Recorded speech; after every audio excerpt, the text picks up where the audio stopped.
Private Lender Podcast, Episode 61. The Private Lender Podcast quote of the day comes to us from Peter Lynch, who said, "In the long run, it's not just how much money you make that will determine your future prosperity. It's how much of that money you put to work by saving it and investing it."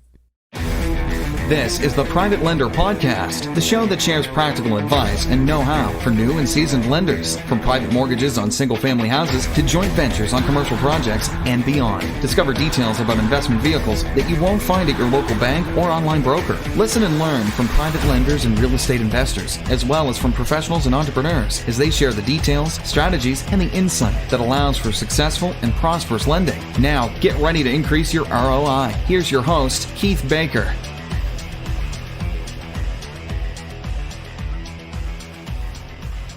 Hello there, and welcome to the Private Lender Podcast. I'm your host, Keith Baker, and I want to thank you for sharing your time with me today.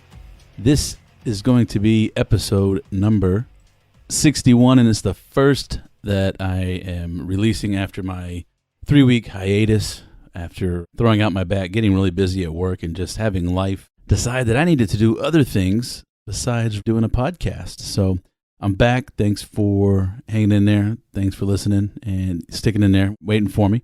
Today's episode is going to be, for the first time, what I did was a Q&A session at Mitch Stephen's bus tour back in 2018 in October.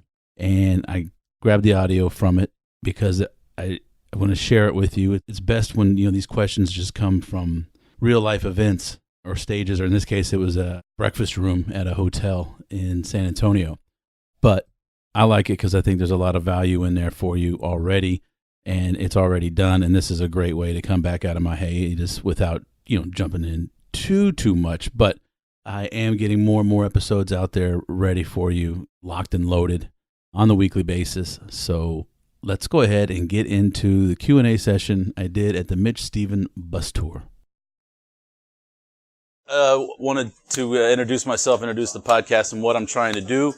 You guys can do while you're chewing on your tacos. That's not a problem. But then I would like a little bit of feedback, because what I'm trying to do with the podcast and my online course is getting people trained up and ready to be private lenders for you and for people like Mitch. So really, I don't even need 25 minutes. I think I've just said the elevator speech right there. But to give you a little background, I started the Private Lender Podcast January 1st of this year.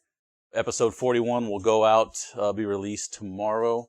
Mitch was on episode number 6. Thank you very much, Mr. Mitch. And the way this all came about was I have a day job that I actually like. I do insurance adjusting for the oil field. So I don't deal with homes. I don't deal with autos. I don't deal with feelings or soft tissues. None of that. I deal with oil field equipment, big money, large item stuff. And one day when I was walking out of Lloyd's of London and being impressed at how cool that is, I realized, man, I handle a lot of other people's money, a lot of it, and almost as much as Mitch. But I love my day job, and there's a lot of promise with that. I have a little equity in the company that I work for, but I wanted to stay involved in real estate, and the only way, or the best way I could do that was through private lending. I get to stay around with heavy hitters, people who do it every day. I get to learn from them, whether they want to teach me or not. Oftentimes, I'll make them hold my hand and walk me through their transaction. I got a call from a guy who I used to loan a lot of money to, who said, "Hey, look, I'm switching over to wholesaling. I don't need money, but my friend Landon needs a private lender." So one of the first things that Landon asked me was, "Have you ever heard of Mitch Stephen?" No. "Who's that?" Well, long story short, Landon and I started an LLC, and now we do owner financing out of that LLC. But it all started with a private lending contact. And now I don't loan to the LLC because I do most of my lending out of my self-directed IRA. So I like to sleep at night. I like to keep things above board and very transparent. So I don't loan to the LLC that we do our owner financing with. But doesn't mean we can't use other people's money, other people's IRAs. So anyway, so fast forward to about this time last year or September, I was forced to take a family vacation to the beach. I'm not a beach person. I'm a mountain guy. But when you have a wife and 2 daughters that love sunshine, you do what you have to do.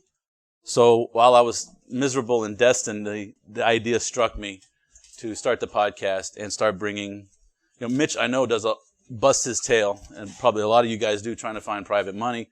And I'd like to bridge that gap and be able to get people who aren't necessarily versed in real estate, who aren't going to go out and flip or landlord, but might have that 401k or an IRA sitting around, or hey, maybe they got lucky and inherited some cash, but they can put it to work. And so what I'd like to do is bring everybody together and create essentially an economy by which we don't need banks and we don't need stock market brokers, Wall Street brokers getting paid. I mean, look, I'm not going to begrudge anybody for getting paid, but when you're losing my money, why should I pay you a bonus? That's the way I look at it. So Amen. It's a meritocracy. That's why I like private lending so much, because I can kind of pick and choose who I work with, or the students of the gurus. I get to choose them, who I work with as well.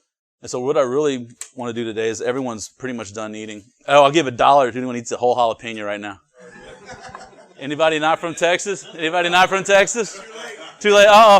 Too late. Too late. All right, so I got $1, $2. Okay, all right, I owe $2 then. Still, yeah, they're not that hot. I love them. They're great. They're very, very mild. One in my eyeball. All right, I got a 10 spot for that.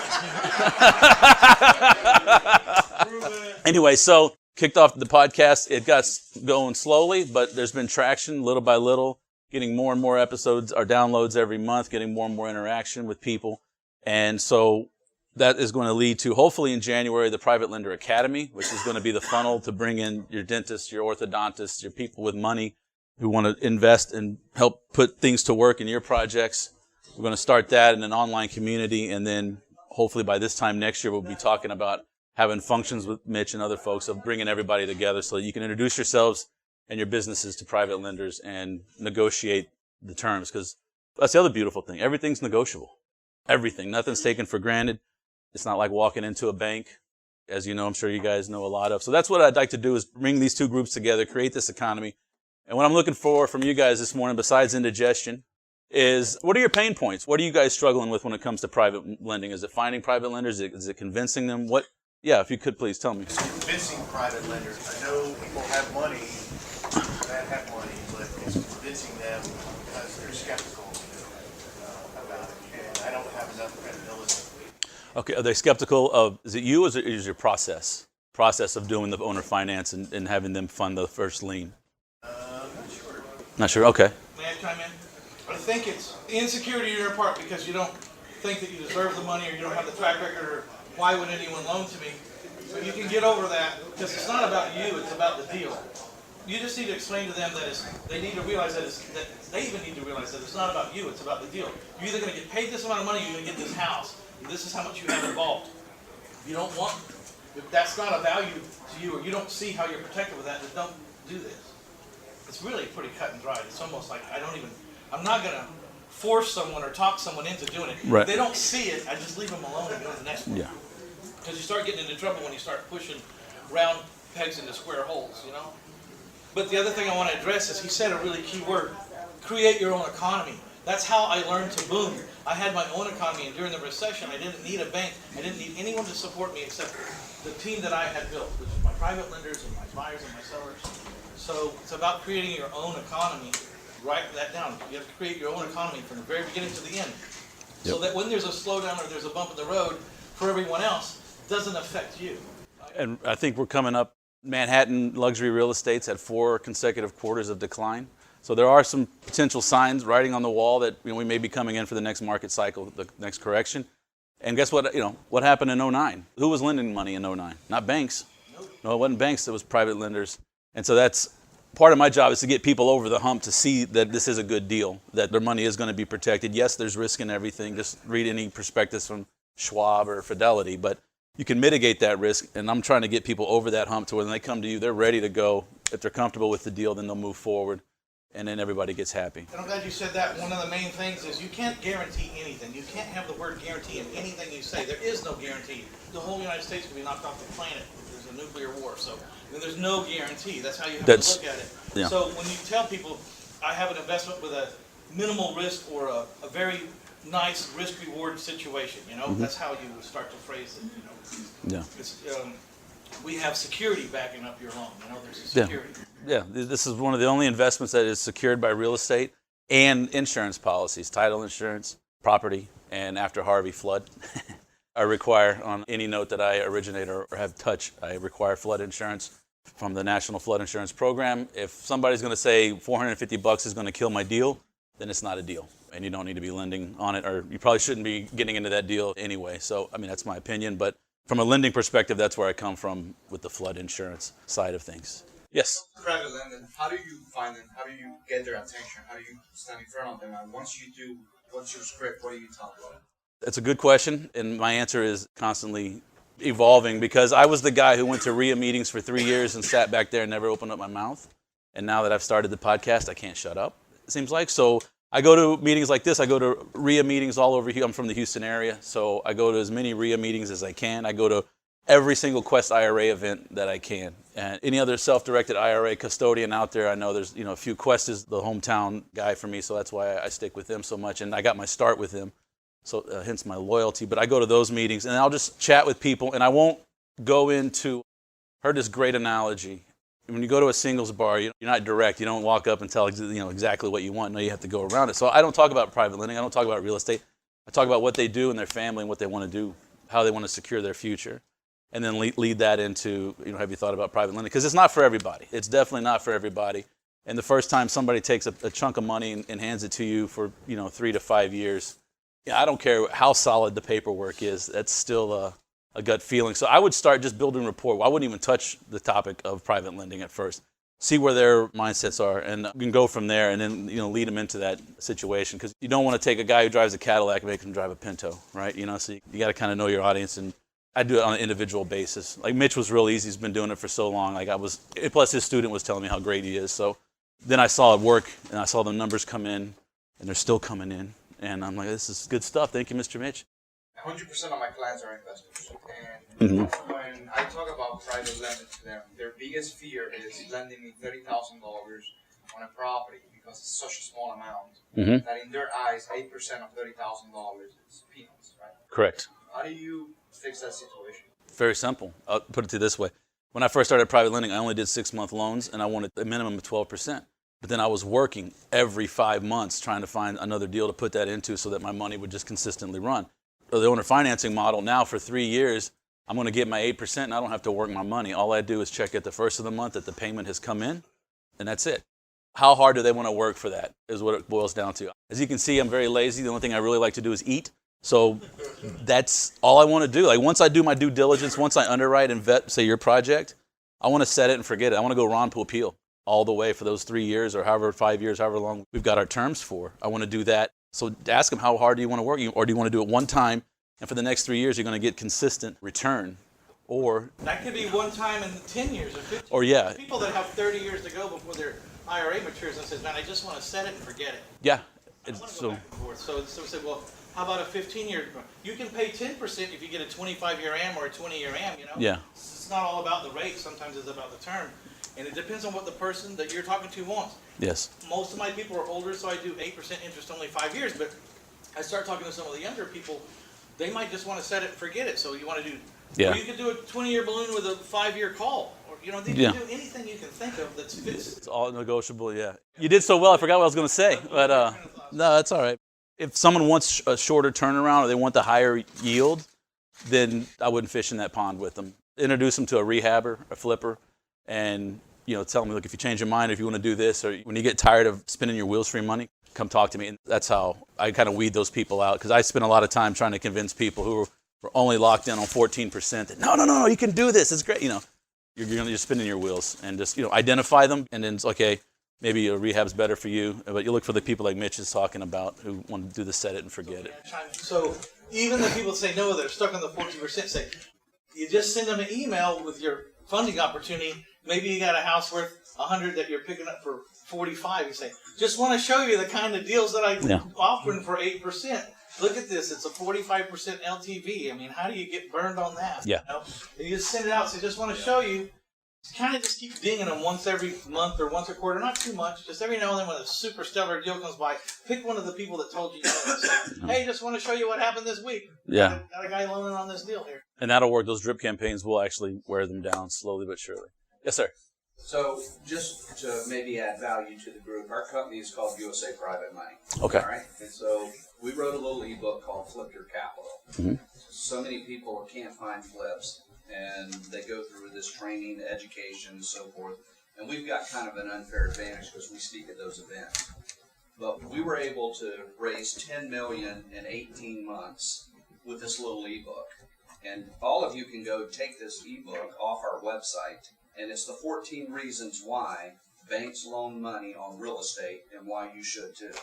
So if you come across as the expert, they're going to, and if you create your own little ebook and come across as the expert, and we take a little different approach. We are bold about it.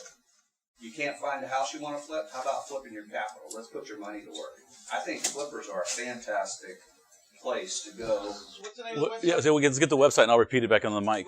So you can go to Flip Your Capital, or you can get to it at USA Private Money. In the middle of our webpage, it says Flip Your Capital. Click that, or flipyourcapital.com. USAPrivateMoney.com or flipyourcapital.com. Okay, one of those two websites. Great.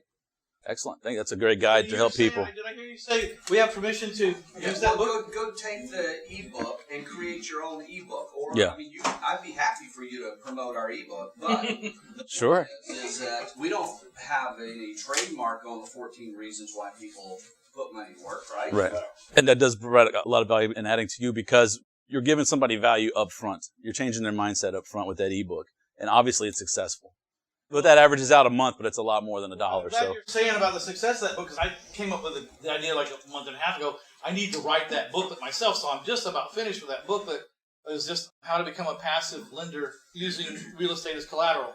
That's, I mean, My Life in 1,000 Houses, how to become a passive real estate investor using real estate as collateral, because I really want to explain it. Part of the challenges, though, in the book was, like, there's all these different ways that you can set up a loan, and I just had to pick one way and not complicate it too much, right? So before you publish it, go pick up Bob Z's book. He just put it out. It's a fantastic read that you're going to want to read through before you put yours out. And I think I'll read yours too. What is his name? Bob who? Bob Zachmeyer. Zach Meyer? Zach Meyer, yeah. He's got a new book out called Who Needs the Bank? Yep. It's been on Facebook. He just launched it here recently. But the biggest thing, and I think he'll agree, is you have to put up the numbers. It's a sales game. It's just the same as anything else. I challenge all my students all the time.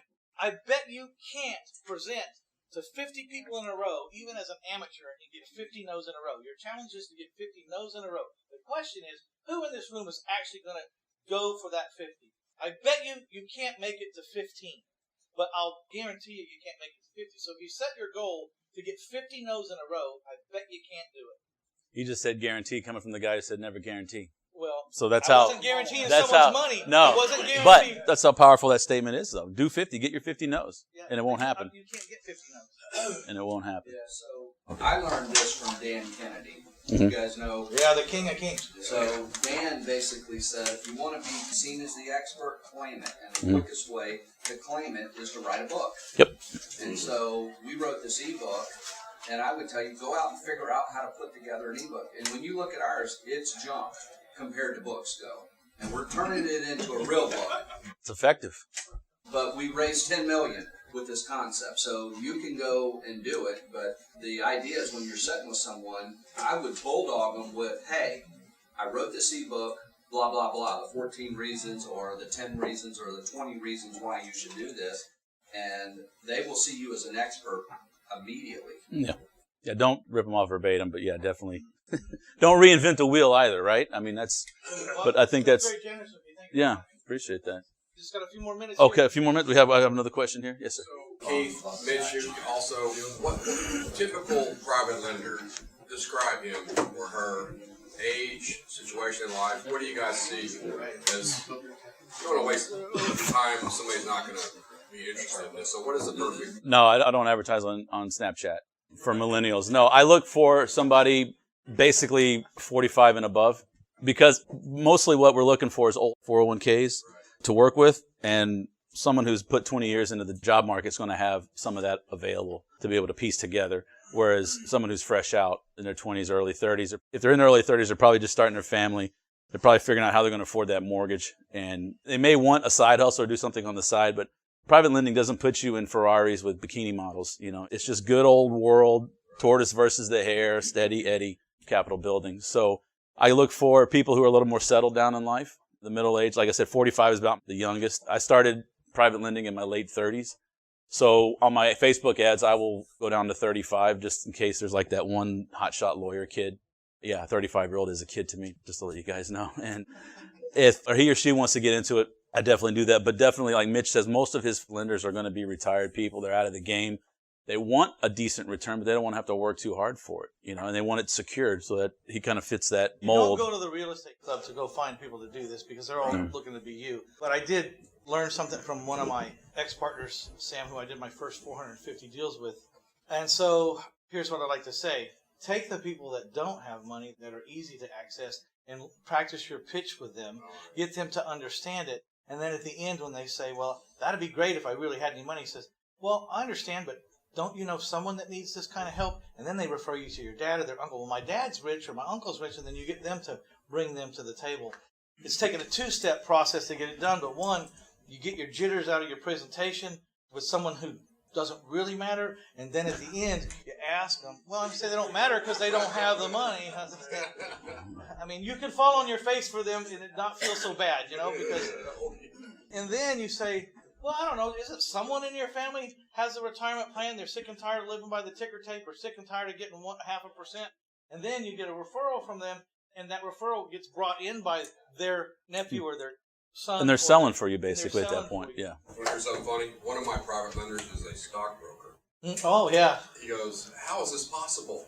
He said, I'm a hero if I get my clients 6%. There you go. So take my call. I want to talk to him, please. Seriously, please, because I would love to interview somebody.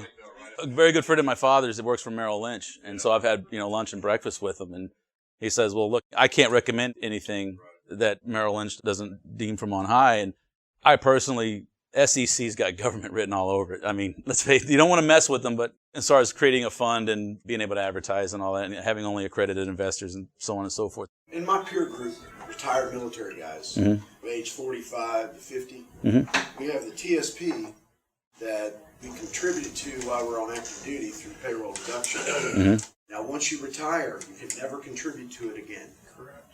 And so it has to be, unless you just leave it in there and ride the stock market. I was thinking what would be the approach, because they've got to convert it to something. I'll tell you, right now, we've had a hell of a run here. We've got, 9-10 years of a nice bull market run, and you can attribute it to whoever or blame it on whoever. It doesn't matter to me. The point being, I'm only looking at the facts, not the politics, that, look, we're coming up due for a market cycle. So wouldn't it be a great time to just go ahead and put that back and lock in, 5, 6, 7, 8%? As a private lender, I like to hear bigger numbers, but you can negotiate anything. The terms are more important than the percentage or the interest rate. But yeah, I would come to him and like, okay, so how far is it going to fall this time for you? How long is it going to take? One of my old jobs, we had the guy come in and he was one of these classic, stay in the market, stay in the market.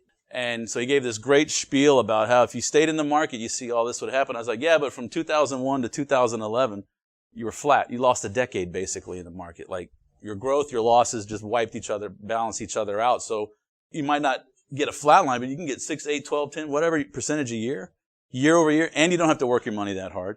Look, I don't mind if people like you guys or Mitch get a bonus for doing a good job. I really don't, because it keeps you guys successful and going. When people at Lehman Brothers or Goldman Sachs get a bonus, it's like, really?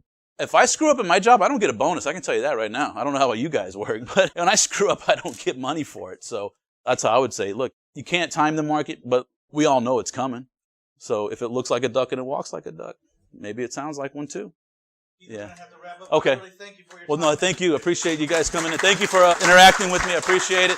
And if you could, go on your iPhone, the little purple thing right there, the podcast, Private Lender Podcast. You're going to see this ugly blue and turquoise cover art that I paid way too much money for. It's going to look like this with the gold on it. Please go on in there and just give me a rating and review. I'd appreciate it so much, because the more rating and reviews I get, the more people are going to see the podcast and get out there.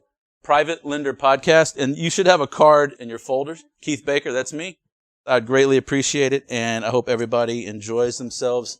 Pat yourselves on the back for coming out here and trying to better yourself and improve your situation. So thanks again, guys. Appreciate it.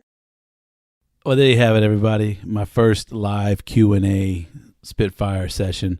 I want to thank Mitch Stephen for letting me come in that morning and have a more than 10 minutes, which turned out to be almost 30 minutes. And then we went back out to his ranch with some of his students and prospects. Hung out, had some burgers, dogs, just kind of typical grilling food, and kicked it and had a really great time. And I'm glad I was able to get a hold of Mitch's audio guy. Thank you for sharing it, Mitch. And thank you, Kirk, for getting that over to me so I can get it into the ears of the Lender Nation. And now that I am back from hiatus, I've been getting a lot of questions, rightfully so, when the Private Lender Academy is going to start, because I promoted it, hyped it, and basically what I did was I decided I was going to put a flag in the sand in the future, and that way I would be motivated to accomplish that task and that goal by January of 2019. Well, that didn't happen. And really the reason behind it is I completely underestimated the online commercial e-com marketing stuff. The private lending that's the easy stuff. But getting everything, I got a lot of tech overwhelm. I feel like my dad a little bit. I grew up with computers, but there's a lot that has to go into everything. So kind of throttled back and just doing some one-on-one coaching right now with a few students, which I'm enjoying. I hope they are as well. So I think I'm going to keep this model for a little while longer, keep up the podcast, do some coaching with individuals here and there as I continue to build everything and get this tech stuff out of the way. You know, if this was Shark Tank and I could go get money, I could go get people to do all this. But since I'm bootstrapping, this is part of the fun of starting something from scratch and trying to build it. So it's going to take me a lot longer. Hopefully by the end of the year, I'll have something for you guys in terms of the Private Lender Academy. But for right now, the important thing is that the hiatus is over, back on track. You're going to get weekly doses of me, whether you like it or not. And I've got some great interviews lined up. Can't wait to share them with you. So I just want to say thanks again for sharing your time with me today and listening. And I look forward to continuing on with this podcast, communicating with you guys, and hopefully sharing some knowledge and helping you guys out wherever you may need it in the world of private mortgage lending or notes. And until next episode, I wish you all the best and happy and prosperous lending and investing. Thanks so much for listening to this episode of Private Lender Podcast with your host, Keith Baker. For more great content and to stay up to date, visit privatelenderpodcast.com. If you enjoyed today's episode, please rate and review, and we'll catch you next time.